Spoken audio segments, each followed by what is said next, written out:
Happy Halloween! I'm Thing One. And I'm Hermione Granger. Welcome to Coffee Break.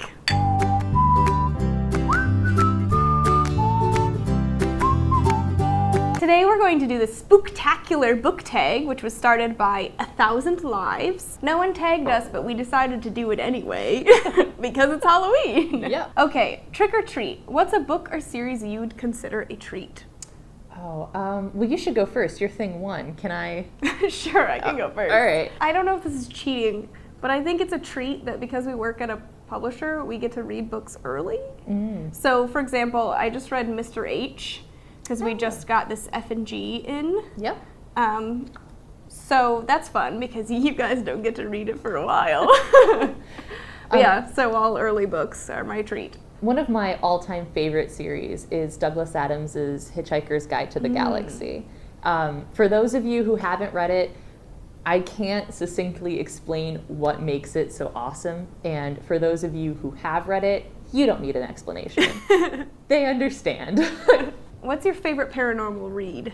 I just finished this book. It's called The Spirit Glass Charade, and it's actually a book in this series where the niece of Sherlock Holmes and the sister of Bram Stoker team up and fight crime. That sounds fantastic. It's so fun. And it's got like vampires and ghosts and magic and time travel. It's just like the kitchen sink of paranormal reads. It's fabulous. Nice. Okay, so City of Bones, book one of the Mortal Instruments. And I did think it was really good. I think the world is fascinating. I'm not a huge fan of her writing sometimes, which is why it's not necessarily my favorite. But the general story is really interesting. Okay. Now we need to have a book with orange on the cover. So, Anna, what do you got for that one? Well, of course I have an EBYR book. Is it big or is it little? Is perfect Halloween colors, even though it has nothing to do with Halloween. Absolutely nothing. No. But it's just a fun beginning reader about a mouse and a cat and a ball of yarn, and yeah. Yeah, So, it does a orange. good job of exploring perspectives, like, is this thing big or is it little, depending on who's looking at it. Exactly. Hey, yeah, cats are Halloween-y too. It's a black cat. Yeah. Yeah. There you go. Who knew that this was a seasonal book? All right, well, I'm going to cheat a little bit now because this is an advance copy. This is a book that we're publishing that doesn't come out until February, but I have this in my office because I helped to edit it. And it's called The Yes. This one is so fun. It really is, yeah. I'm just read you the back cover. In a comfy, soft nest, in a safe, warm place, there snoozed a great big orange thing called the Yes. He was snug, but the Yes had a where to go, so he left his nest and went trundling out to sea. But the where was an endless place of no's. I just love the wordplay. The no's knowed and knowed and knowed in numbers no one could count. The Yes only yesed in all his goodness and bigness and yesness. It's just fun. Yeah. A book with a creepy or mysterious cover. Oh gosh, okay. Let me see here. This book I bought last year. It's Miss Peregrine's Home for Peculiar Children. And I bought it over a year ago, and every time I go to pick it up, I look at the cover, and I look at that girl, and I'm like, she's staring into my soul. And then I put it away. So I still... not having read it yet. Yeah, I was going to say, I haven't read this yet, not even a page. I just need to cover up this with something like a penguin or something, just something innocuous so I can actually open the book.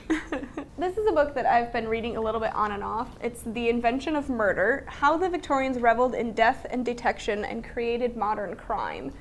I want to read this. It's so fascinating. Ooh. So this is one of the first nonfiction books that I actually picked up. So I'm not very far into it, but it's fun that I can kind of jump in and out. Yeah. In the Victorian age, crimes are really hard to prove.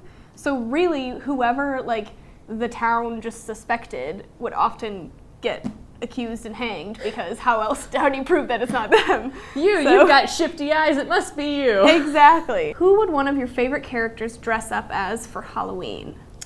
Oh man, well, despite my outfit, one of my all-time favorite characters is Fred Weasley. Yeah.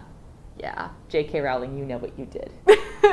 wasn't right, I tell you. I don't know, Fred, I feel like Fred and George would come up with a really hilarious couple costume. Yeah, definitely. Like, I picture one of them being Professor Quirrell and one of them being Voldemort, and then like them standing back to back the whole night and like arguing with each other. I can totally see that. That was probably a deleted scene in the Chamber of Secrets. That would be hilarious. What have you got? Well, I really like you, Hermione. I think Hermione Granger would probably dress up as the Doctor. And I think she would probably be 10.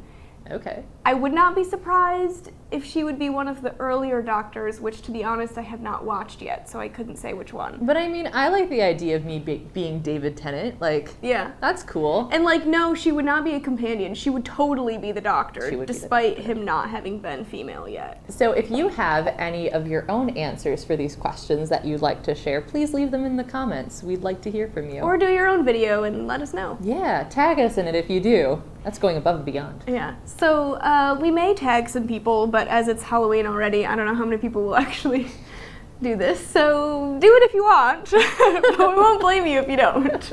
See you next week. Happy Halloween!